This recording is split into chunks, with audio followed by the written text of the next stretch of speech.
ত্রয়োদশ জাতীয় সংসদ নির্বাচনের পর প্রথম কার্যদিবসে শেয়ারবাজারে যে দৃশ্য দেখা গিয়েছিল তা যেন দীর্ঘ খরার ওপর প্রথম বৃষ্টি।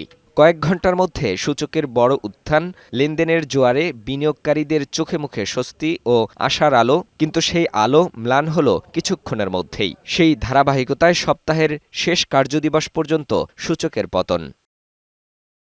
১৫ বছর ধরে বাজারটি ক্রমাগত সুশাসনের দুর্বলতা, সীমিত সংস্কারের গতি ও বিনিয়োগকারীদের আস্থা হ্রাসের সম্মুখীন হয়েছে।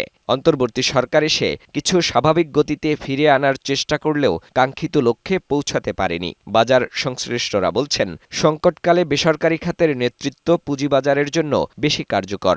Brokerage house, merchant banks, AMC, the stock exchanges, the CDBL, CCBL শুরু হয়নি, আরও অনেক প্রতিষ্ঠান আসা উচিত ছিল। অ্যান্ড আপনার in the financial sector, the banks, তো এই যে সব জিনিসগুলি রিবিল্ড করতে হবে।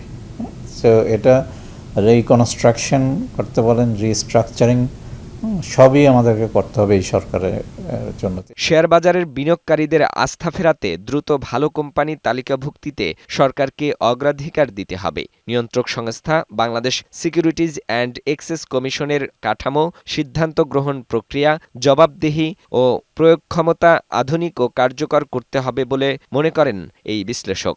সবচেয়ে অর্থনীতির সবচেয়ে বড় চালিকা শক্তি হচ্ছে আপনার আস্থা। এই জনগণের আস্থার প্রতিফলন হয়েছে থ্রু দিস ইলেকশন। এই আস্থাটা ধরে রাখতে হবে। ধরে রেখে যখনই আপনার ধরেন গভর্নমেন্ট তার নিজস্ব কাজগুলি শুরু করবে, আমরা বিশ্বাস করি যে তখন আমরা সেটার রিফ্লেকশন আমরা স্টক মার্কেটে দেখতে পারবো। বিশ্বজুড়ে পুঁজিবাজার কিংবা বেসরকারি খাত সংশ্লিষ্টদের মধ্য থেকেই পুঁজিবাজারের নেতৃত্ব বাছাই করা হয়। এ অবস্থায় বাংলাদেশেও পুঁজিবাজার সংশ্লিষ্ট ব্যক্তিদের মধ্য থেকে বিএসআইসির শীর্ষ পদে নিয়োগ দেওয়ার দাবি সংশ্লিষ্টদের। ফাহিম মুনাইম, বৈশাখী সংবাদ, ঢাকা।